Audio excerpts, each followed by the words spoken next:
ومولانا محمد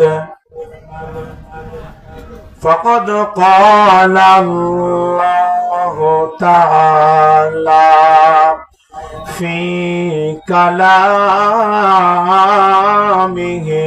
المجيد والفرقانه الحميد সকলেই পড়ছি আউযু বিল্লাহি মিনাশ শাইতানির রাজিম বিসমিল্লাহির রাহমানির রাহিম কুনতুম খায়রা উম্মাতিন উখরাজাত লিন-নাসি তা'মুরুনা বিল মা'রুফি ওয়া তানহাউনা 'আনিল মুনকারি ওয়া তু'মিনুনা বিল্লাহ ولو آمن أهل الكتاب لكان خيرا لهم منهم المؤمنون وأكثرهم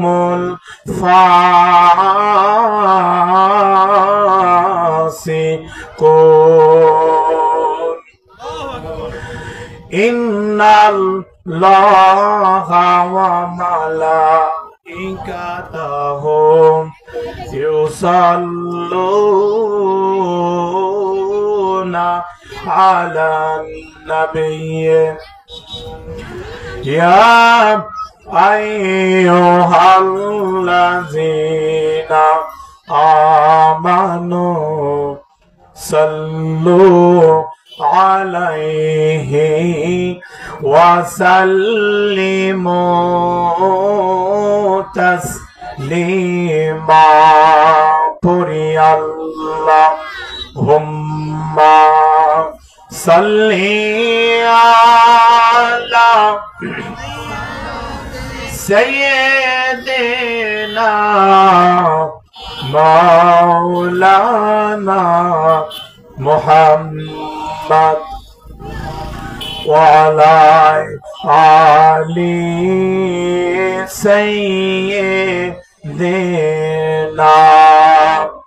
حبيبنا محمد শোনেন শোনেন বাটিকা মারার মানুষ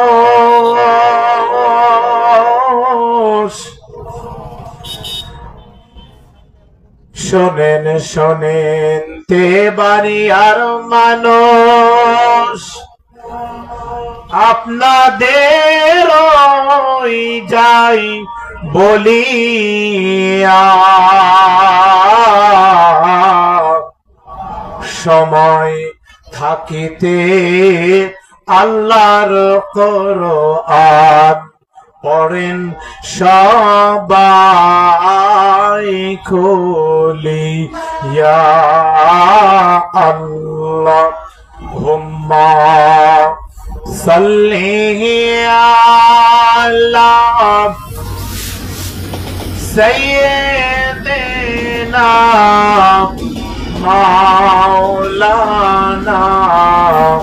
মুহাম্মদ وعلى آل سيدنا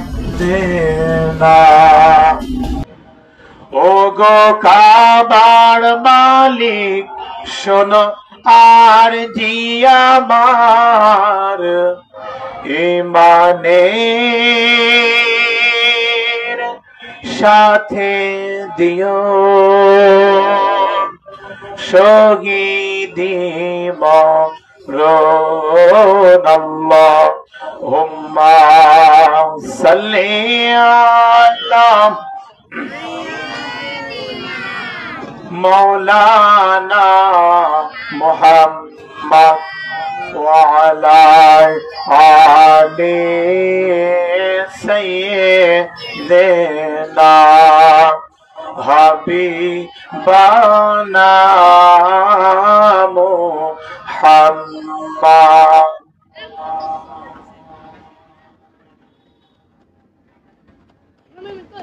আলহামদুলিল্লাহ।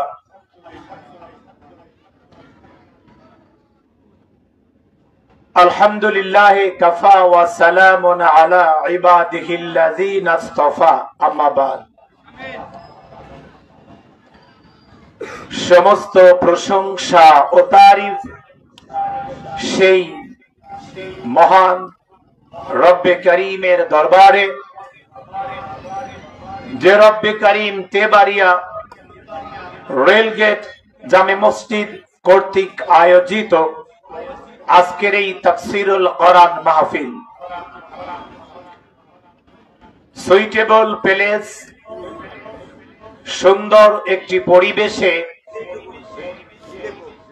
রাসূল করিম সাল্লাল্লাহু আলাইহি ওয়াসাল্লাম থেকে বর্ণিত মাজালিসুল ইলমি হিয়া রাউদাতুম মিনাল জান্নাহ, যেখানে কোরআন এবং সুন্নাহ দ্বীন সংক্রান্ত, দ্বীনের বরত্ব এবং মাসলা মাসাইল সম্পর্কিত আলোচনা হয়, সেটা কোনো সাধারণ মজলিস নয়, সেটা হলো জান্নাতের বাগান। জোরে বলি সুবহানাল্লাহ। সম্মানিত উপস্থিতি, আজকের এই তাফসীরুল কোরআন মাহফিলের যিনি সভাপতিত্ব করছেন, যিনি আমাদের অতীব পরিচিত, এই এলাকার সম্মানিত গুণী একজন মানুষ, যাকে আমরা অন্তর থেকে শ্রদ্ধা করি, তিনি হচ্ছেন আলহাজ মোহাম্মদ আতিয়ার রহমান সাহেব মাদ্দাজিলুল আলী। আজকের এই তাফসীরুল কোরআন মাহফিলের মধ্যমণি, যিনি মেহেরপুর থেকে আগত আলহাজ হযরত মাওলানা মোহাম্মদ আব্দুল হালিম সাহেব, সভাপতি বাংলাদেশ মজলিসুল মুফাসসিরিন খুলনা বিভাগ। আজকের এই তাফসীরুল কোরআন মাহফিলে যিনি দ্বিতীয় মেহমান, আমার উস্তাদ, কুমারখালীর গর্ব, বাংলাদেশের আনাচে কানাচে যিনি কোরআনের কথাগুলো মানুষের দ্বারে দ্বারে বর্ণনা করে বেরিয়েছেন, কুমারখালীর ইসলামিয়া ফাজিল মাদ্রাসার আরবি প্রভাষক আলহাজ হাফেজ হযরত মাওলানা মোহাম্মদ জুলফিকার আলী সাহেব মাদ্দাজিলুল আলী। আজকের এই তাফসীরুল কোরআন মাহফিলে আসরের নামাজের পর থেকে বিভিন্ন প্রতিষ্ঠান থেকে ছোট্ট ছোট্ট বাচ্চাগুলি, যারা নাতে রসুল, হামদ এবং কালামে পাক পরিবেশন করছিলেন, মাগরিবের পর থেকে এশার আযানের আগ পর্যন্ত অত্যন্ত গুরুত্বপূর্ণ বক্তব্য ওলামায়ে দ্বীনেরা আলোচনা করছিলেন। আজকের এই আলোচনা অনুষ্ঠানে যারা আমার সামনে উপবিষ্ট, অত্র এলাকা থেকে আগত দিনদার, পরহেজগার, কোরআন পাগল, ইসলাম পাগল, আল্লাহ পাগল, নবী পাগল, আমার শ্রদ্ধেয় দাড়ি পাকা যাদের আমার শ্রদ্ধেয় বয়োজ্যেষ্ঠ সম্মানিত সর্বজনীন শ্রদ্ধেয় বাবাজিরা, আমার সমবয়সী যুবকেরা, আমার হৃদয়ের স্পন্দন ছোট্ট ছোট্ট বাচ্চাগুলি যারা নিষ্পাপ, পর্দার আড়ালে আমার সম্মানিতা মা ও বোনেরা, আমি প্রত্যেকেরই আমার ব্যক্তি সত্তা থেকে মোবারকবাদ জ্ঞাপন করছি। সেই সঙ্গে আমি আপনাদেরকে সালাম দিচ্ছি। আসসালামু আলাইকুম ওয়া রাহমাতুল্লাহি ওয়া বারাকাতুহু। সম্মানিত উপস্থিতি, আমি হলাম সাজিয়ে বক্তা, সাজকালের বক্তা। আমার দায়িত্ব লোক গুছানো, কিন্তু যে লোকগুলো আহ্বান করা হয়েছে কোরআনের, দাওয়াত দেওয়া হয়েছে তাফসিরুল কোরআন মাহফিলে, কিন্তু তারা তাফসির মাহফিলে না এসে চায়ের আড্ডায়, দোকানপাটে এদিক সেদিকে দাঁড়ানো, তারা হয়তো আশা পোষণ করছেন যে আমরা দ্বিতীয় মেহমান এবং প্রধান মেহমানের আলোচনা শুনব। আমি তাদের জ্ঞাতার্থে, তাদের কর্ণকুহরে বলতে চাই, প্রধান আলোচক যিনি কথা বলবেন, তিনি যে কালামে পাক থেকে কথা বলবেন, দ্বিতীয় মেহমান যে কোরআন থেকে কথা বলবেন, আমিও সেই কোরআনুল কারীম থেকেই কথা বলবো ইনশাআল্লাহ। জোরে বলি ইনশাআল্লাহ। সম্মানিত উপস্থিতি, আমি প্রত্যেকের পক্ষ থেকে আপনাদেরকে আমন্ত্রণ করছি, প্রত্যেক বক্তাই কোরআন এবং সুন্নাহ থেকে বক্তব্য পেশ করবেন। কোন বক্তার কোন বক্তব্য আপনার হিট করবে, হেদায়েতের পথ দেখাবে, এটা আপনিও জানেন না, বক্তাও জানেন না। যিনি জানেন তিনি কে? চিল্লায়ে বলেন তিনি কে? সম্মানিত উপস্থিতি, আমি কোরআনের দিকে ফিরে যাই। সূরা আরাফ আয়াত নম্বর 179। রব্বে কারীম সূরা আরাফের 179 নম্বর আয়াতের মধ্যে বর্ণনা করলেন, উলাইকা কাল আনআম বাল হুম আদল। একদল মানুষ রয়েছে যাদেরকে কোরআনের আহ্বান করা হলে, নামাজের আহ্বান করা হলে, সৎ কাজের আদেশের আহ্বান করা হলে অসৎ কাজের বাধা দিতে হবে এ বিষয়ে আমন্ত্রণ করা হলে একদল মানুষ আসবে না, বসবে না, শুনবে না, বরং তারা বিরোধিতা করবে। ঠিক কিনা বলেন? কোরআন শুনবে না, বরং বিরোধিতা করবে। যারা কোরআন শোনে না, কোরআন মানে না, কোরআন মানতে চায় না, কোরআনের বিপক্ষে আইন পাশ করে, কোরআনের বিপক্ষে ধারা জারি করে, কোরআন যাদের ফোর্থ সাবজেক্ট, কোরআনের নিয়ম যাদের ভালো লাগে না, তাদের সম্পর্কে রব্বে কারীম সূরা আরাফ আয়াত নম্বর 179, এই আয়াতের মধ্যে রব্বে কারীম জানায় দিলেন, উলাইকা কাল আনআম, যারা দেখেও দেখে না, শুনেও শোনে না, বুঝেও বোঝে না, দেখেও যারা না দেখার ভান করে, শুনেও যারা না শোনার ভান করে, বুঝেও যারা না বুঝার ভান করে, আমার আল্লাহর দলিল, এরা হলো উলাইকা কাল আনআম। The Holy Quran is the complete code of life. Life is impossible without the Holy Quran. আমি কোরআন থেকে বলছি, এ জাতীয় লোক কোরআনের পক্ষে তো থাকবেই না, কোরআনের পক্ষে তো আসবেই না, বরং কোরআনের বিপক্ষে চলবে, কোরআনের বিপক্ষে কথা বলবে। কোরআনের কথা শুনলেই তাদের গায়ে জ্বালা ধরে, এমন লোক আছে না নাই? জোরে বলেন, আছে না নাই? অতএব এখনো যারা মাহফিলের আওয়াজ শোনার পর ইউটিউবে, ফেসবুকে, গানের আড্ডায়, অনলাইনে গেমের আড্ডায়, জুয়ার আড্ডায়, ক্যারাম বোর্ডের আড্ডায়, লুডোর আড্ডায়, অথবা টেলিভিশনের বিভিন্ন ফাংশনে, বিভিন্ন অবৈধ অনুষ্ঠান দেখায় ব্যস্ত, আমি তাদেরকে আহ্বান করছি আজকের এই ঐতিহ্যবাহী এই তাফসীরুল কোরআন মাহফিলে অংশগ্রহণ করেন। কারণ হতে পারে আজকের এই মাহফিলটা নাজাতের ফয়সালা, হতে পারে মুক্তির একটি রাস্তা।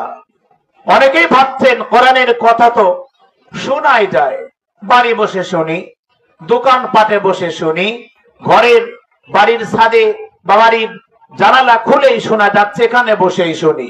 আমি তাদেরকে বলছি, খেয়াল করে শুনুন, আমাদের দেশের মা বোনেরা মুরগির পেটের নিচে ডিম দিয়ে বাচ্চা ফোটায়, ঠিক কিনা? ফোটায় না? বাচ্চা ফোটায়। এই বাচ্চাগুলি, কোন বাচ্চাগুলি ফোটে? যেই বাচ্চাগুলি, যেই ডিমগুলি ওই মুরগির পেটের নিচেই পড়ে। মুরগির পেটের নিচে যে ডিমগুলি পড়ে, মুরগির দেহের তাপে ওই ডিমগুলির বাচ্চা হয়।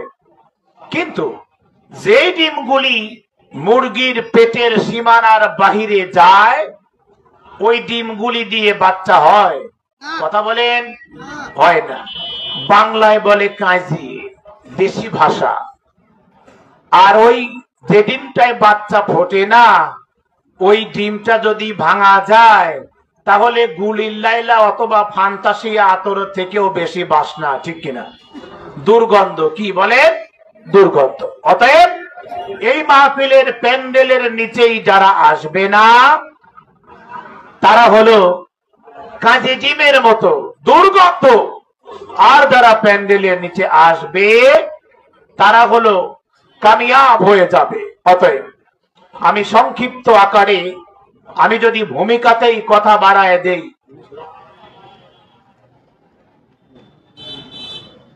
আলহামদুলিল্লাহ, আসে বাবাজি আসে।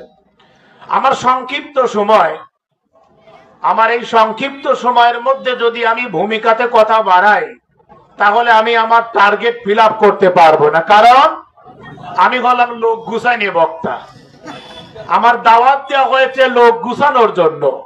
তো এজন্য আমি আহ্বান করছি যে গায়ের মানুষগুলি তাফসিরের দিকে আসেন, আর আপনারা সামনে জায়গা পূর্ণ করে বসেন আর পড়ি লা ইলাহা, পড়ছি লা ইলাহা, হয় না লা ইলাহা ইল্লাল্লাহ। আসিয়া বলে ও আল্লাহ, ফিরাউন দিল কত জ্বালা, মরণের কালে মুখে বলায় মাবুদ লা ইলাহা, পড়ছি লা ইলাহা, লা ইলাহা ইল্লাল্লাহু মুহাম্মাদুর রাসূলুল্লাহ সাল্লাল্লাহু আলাইহি ওয়াসাল্লাম। সম্মানিত উপস্থিতি, আমরা তাফসিরে আসলাম নাকি আমাদেরকে একজন এনেছেন? তিনি কে? জোরে বলেন, তিনি কে? তাহলে যিনি আমাদেরকে আজকের এই তাফসীরুল কোরআন মাহফিলে আসবার, বসবার, কিছু কথা বলবার আর শুনবার তৌফিক দান করে দিলেন, এজন্য আমরা সবাই বেজার। এই কথা কয় না কেন? খুশি। আমাদেরকে যিনি খুশি করলেন তিনি কে? আরো জোরে বলেন তিনি কে? আল্লাহ। যে রব আমাদেরকে আজকের এই তাফসীরুল কোরআন মাহফিলে আসবার, বসবার, বলবার এবং আমলের নিয়তে শুনবার তৌফিক দান করে দিলেন। এজন্য আমরা সেই মহান রবের দরবারে আমাদের অন্তরের অন্তঃস্থল থেকে কালেমাতু শুকরিয়া আদায় করছি এবং পড়ছি আলহামদুলিল্লাহ। আমরা দরুদ পড়ছি একবিংশ শতাব্দীর নির্যাতিত, নিষ্পেষিত, নিপীড়িত মানুষের মুক্তির কান্ডারি সরকারে দো আলম রিসালাতে মাআফ জনাবে মুহাম্মদুর রাসূলুল্লাহ সাল্লাল্লাহু আলাইহি ওয়াসাল্লাম। সম্মানিত উপস্থিতি, আমি আপনাদের সামনে পবিত্র কালামে পাকের সূরা ইমরান আয়াত নম্বর 110, 3 নম্বর সূরা, সূরা ইমরান আয়াত নম্বর 110। এই একটা আয়াতের আলোকে যে কথাগুলো বলা দরকার, আমার কথা বলার কোনো ক্ষমতা নেই, তৌফিক নাই, যোগ্যতা নাই, ক্রেডিট নাই। কথা বলার যোগ্যতা যিনি দান করেন তিনি কে?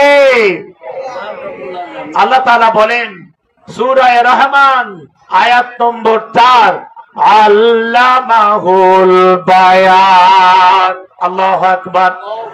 রব্বুল আলামিন বলেন, বান্দা জবান দিয়েছি আমি, কথা বলার ক্ষমতাও দান করি আমি। অতএব জবান দেওয়ার মালিক যিনি, কথা বলার মালিকও তিনি। অতএব এই মাহফিলে যেই কথাগুলি বলার দরকার, রব্বে কারীম আমাকে সেই কথাগুলি বলার তৌফিক দান করেন। সকলেই পড়ছি আমি। সম্মানিত উপস্থিতি, সবাই করে ওয়াজ, আর আমার অভ্যাস হলো আমি করি ওয়াজ। যদি সময় পাই, আল্লাহ যদি তৌফিক দান করেন, তাহলে এই তেবাড়িয়া বাটিকা মারা, আমি দেশি গাছগাছারা, দেশের মানুষ, এই পাড়া সম্পর্কে, এই মহল্লা সম্পর্কে, এই দেশের মানুষ সম্পর্কে, অন্যান্য আলেমদের থেকে, যারা বাইরের মেহমান, তাদের থেকে এই গ্রামের মানুষ সম্পর্কে আমার একটু নলেজ বেশি, ঠিক কিনা বলেন? যেমন সবা তেমন কবা, না করলেই কি বেকুব হবা।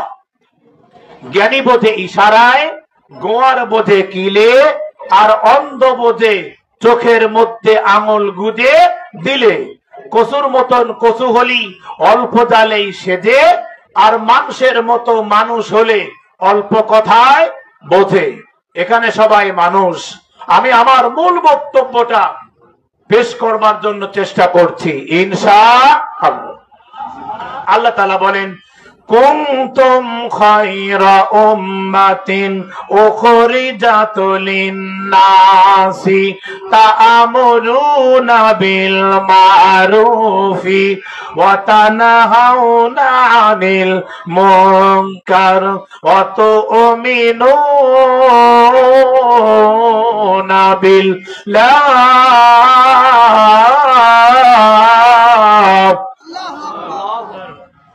ওয়ালাউ আমানা আহলুল কিতাবি লাকানা খায়রাল লাহুম মিনহুমুল মুমিনুন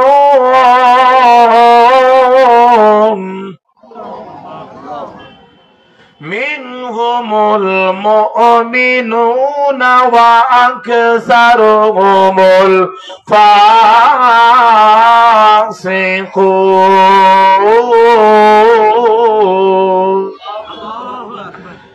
রব্বুল আলামিন পবিত্র কালামে পাকে সূরা ইমরান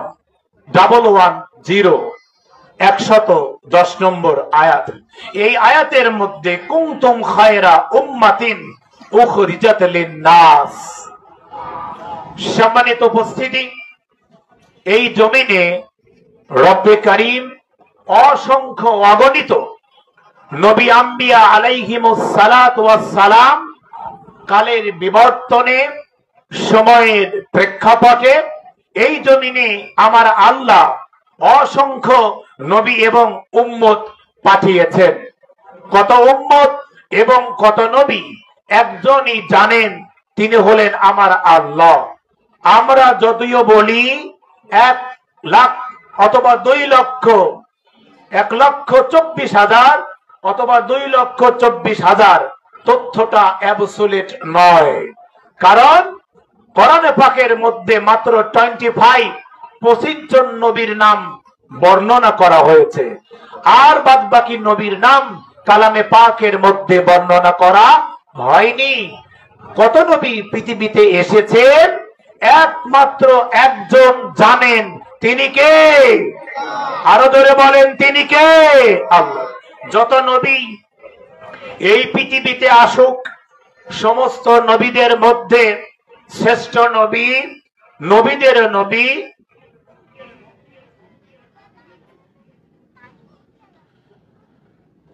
নবীদের নবী, আমাদের নবী, বিশ্ব নবী জনাবে মুহাম্মদুর রাসূলুল্লাহ।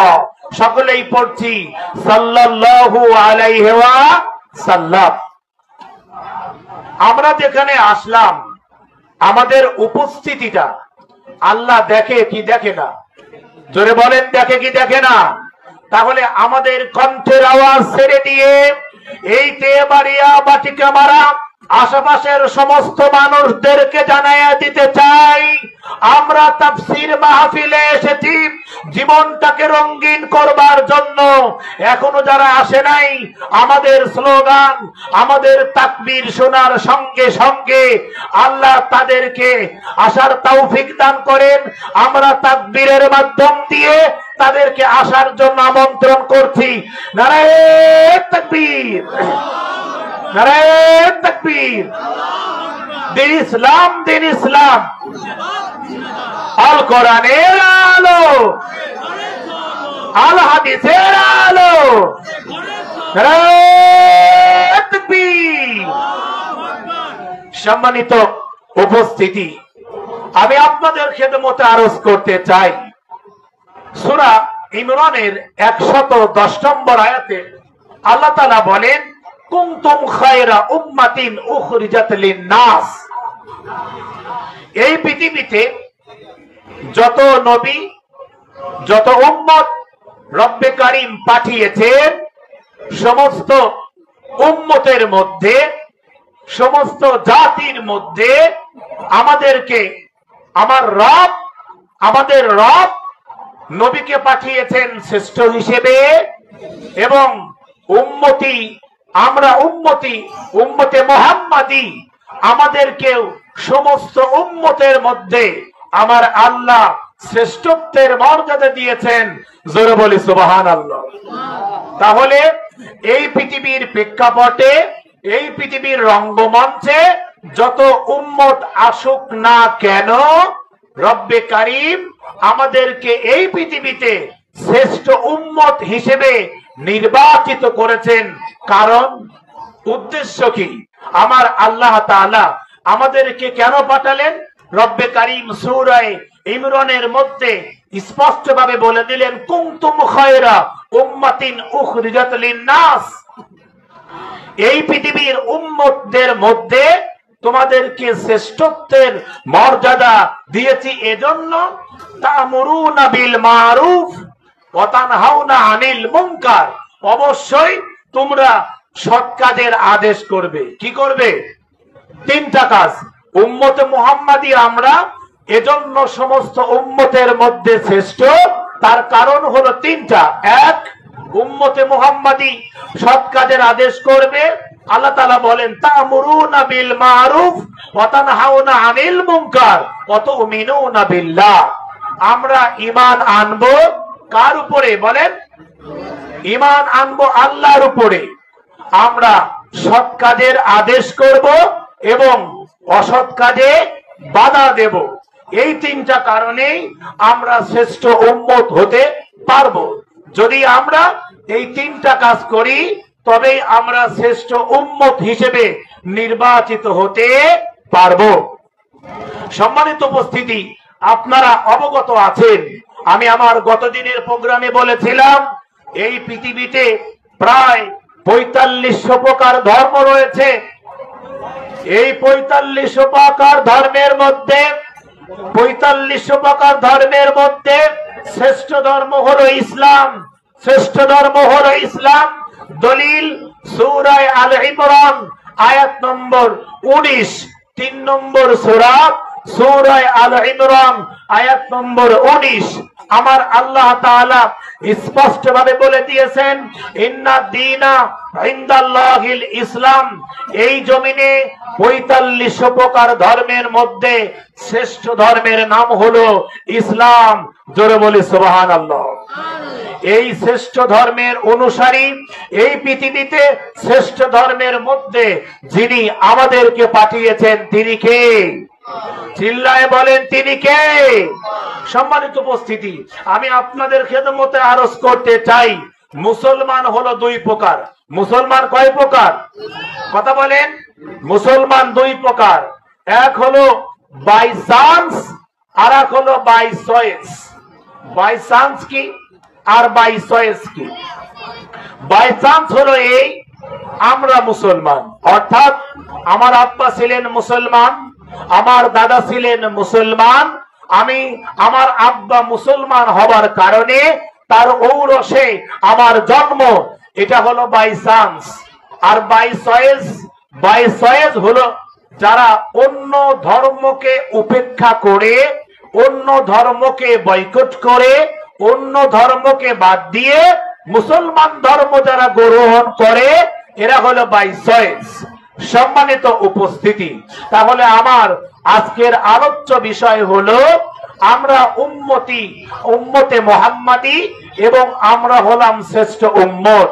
উম্মতের মধ্যে আমরা কি উম্মত? কথা বলেন। শ্রেষ্ঠ উম্মত। আমাদের এই শ্রেষ্ঠত্বের মর্যাদা দিয়েছেন তিনি কে? সম্মানিত উপস্থিতি, আমরা এই পৃথিবীতে আসার আগে আমরা জানতাম না আমরা কোন নবীর উম্মত হব। আমরা জানতাম না এই পৃথিবীতে আসার আগে আমরা কোন নবীর উম্মত হব, এটা আমরা জানতাম না। তাহলে শ্রেষ্ঠ নবীর উম্মত হিসেবে অসংখ্য নবীর উম্মতকে না বানিয়ে শ্রেষ্ঠ নবীর উম্মত হিসেবে আমাদেরকে সিলেক্ট করেছেন, নির্বাচিত করেছেন, পছন্দ করেছেন এবং পছন্দ করে শ্রেষ্ঠ নবীর উম্মত হিসেবে যিনি এই জমিনে পাঠিয়েছেন তিনি কে? তাহলে আমরা শ্রেষ্ঠ উম্মত হব কখন? খুব খেয়াল করে শোনেন, আমরা শ্রেষ্ঠ উম্মত হব কখন? 3টা কাজ করব যখন। কয়টা কাজ? 3টা কাজ। যদি আমরা এই 3টা কাজ করতে না পারি তাহলে আমরা শ্রেষ্ঠ উম্মত হতে পারবো না। দলিল সূরা ইমরান আয়াত নম্বর 103। আল্লাহ তাআলা বলেন, তোমরা সৎ কাজের আদেশ করবে। কি করবে? কথা বলেন। সৎ কাজের আদেশ, আর অসৎ কাজে বাধা দেবে, ঈমান আনবে আল্লাহর উপরে। তাহলে আমরা যদি আমার নাম ঈমান আলীও হই, ঈমান আলীও হয়, আব্দুল মুমিন হয়, আব্দুল খালেক হয়, আব্দুল সাত্তার হোক, যেটাই হোক, মুমিনা হোক আর আমিনা হোক, খালেদা হোক আর মানে যে নামই হোক, যদি আমরা হোক নারী হোক সে পুরুষ, যদি কোন নারী অথবা কোন পুরুষ এই 3টা কাজ না করে তাহলে ওই পুরুষ এবং ওই নারী এবং ওই পুরুষ শ্রেষ্ঠ উম্মত হিসেবে নির্বাচিত হতে পারবে না, পারবে না, পারবে না। এক নম্বর কাজ হলো আমাদেরকে সৎ কাজের আদেশ দিতেই হবে। কি কাজের বলেন? সৎ কাজের আদেশ দিতে হবে। সৎ কাজ বলতে কি? সৎ কাজ হলো এই আটা খাওয়া, ট্যাপেন্ডা খাওয়া, তারপরে ইয়াবা খাওয়া, গাঁজা খাওয়া, শিবু খাওয়া, বাংলা খাওয়া, এরপরে সুকচান মারা, এগুলো সৎ কাজ, ঠিক কিনা? এগুলো কি কাজ? বদ কাজ। তাহলে আমাদের এই পাড়ায়, আমাদের এই মহল্লায়, আমাদের এই গ্রামে কোন মানুষগুলি অসৎ কাজগুলি করে? আমরা মানুষদেরকে সৎ কাজের আদেশ দিব। সৎ কাজ কি? নামাজ পড়ো, রোজা রাখো, দান করো, সাদকা করো, তাহাজ্জুদ পড়ো, কোরআন পড়ো, কোরআন পড়াও, পর্দায় থাকো, স্বামীর সেবা করো, আস্তে কথা বলো, ওজনে কম দিও না, খাদ্যে ভেজাল করো না, ভালো কাজ যা। সংক্ষেপে যেগুলো সৎ কাজ বলতে আমরা যা বুঝি, সৎ কাজ বলতে আমরা যা বুঝি, আপনি যে এখানে আছেন, যেই স্পেজে আছেন, যেই স্টেজে আছেন, যেই মুহূর্তে আছেন, ওখানেই যেগুলো সৎ কাজ, এগুলো এই সৎ কাজের আদেশ আপনাকে করতেই হবে। কারণ আপনি হলেন শ্রেষ্ঠ নবীর শ্রেষ্ঠ উম্মত। এই শ্রেষ্ঠ উম্মতের দায়িত্ব হলো যত প্রকার সৎ কাজ আছে সমস্ত সৎ কাজের কি আদেশ দেওয়া। 2 নম্বরে হলো অসৎ কাজে বাধা দেওয়া। অসৎ কাজে কি বাধা দেওয়া? অসৎ কাজ বলতে কি, আমাদের পাড়ায় কোন মহিলা জিন্সের প্যান্ট পরে, কোন মহিলা ট্রাউজার পরে, কোন মহিলা শাড়ি পরে, কোন ব্যক্তিগুলো বিশেষ বিশেষ ক্ষমতা নিয়ে ছদ্মবেশী হয়ে কুমড়ার মধ্যে, লাউয়ের মধ্যে, বুকের মধ্যে, প্যান্টের মধ্যে, জিন্সের পকেটের মধ্যে, এরপরে ট্রাউজারের পকেটের মধ্যে কোন নারী, কোন পুরুষ ইয়াবা বেচে, ট্যাপেন্ডা বেচে, গাঁজা বেচে, মদ বিক্রি করে আমাদের পাড়ায় কে? কোন নারী, কোন পুরুষ, কোন স্টেজের মানুষ, কোন পদবীর মানুষ, কোন পদের মানুষ, তার যোগ্যতা কি, তার মর্যাদা কি, তার সম্মান কি, এইটা দেখার দরকার নাই। আমরা হলাম শ্রেষ্ঠ উম্মত। শ্রেষ্ঠ উম্মতের দায়িত্ব হলো আমাদের পাড়ায়, আমাদের মহল্লায় কারা নেশার সঙ্গে জড়িত, কারা নেশার সঙ্গে সম্পৃক্ত, কারা মানুষের উপরে জুলুম করে, অবিচার করে। নারে তাকবীর, নারে তাকবীর। আজকের এই ঐতিহ্যবাহী তাফসীরুল কোরআন মাহফিলের প্রধান অতিথি কুমারখালী পৌরসভার বারবার নির্বাচিত জনাব আলহাজ মোহাম্মদ নুরুল ইসলাম আনসার প্রামাণিক সাহেব কিছুক্ষণের মধ্যেই আমাদের এই তাফসীরুল কোরআন মাহফিলে উপস্থিত হবেন। শ্রদ্ধাভাজন ব্যক্তিকে, বারবার নির্বাচিত কুমারখালীর ঐতিহ্যবাহী কুমারখালী পৌর মেয়রকে সম্মানের সঙ্গে আমরা গ্রহণ করছি। রব্বে কারীম তাকে আমাদের স্টেজে সম্মানের সঙ্গে আসার তৌফিক দান করেন, সকলেই পড়ছি আমিন। সম্মানিত উপস্থিতি, আমি আমার বক্তব্যের মধ্যে যে কথাগুলি বলছিলাম, সৎ কাজের আদেশ এবং অসৎ কাজের বাধা আপনি কেন দিবেন? অসৎ কাজে বাধা দিতে বলেছেন তিনি কে?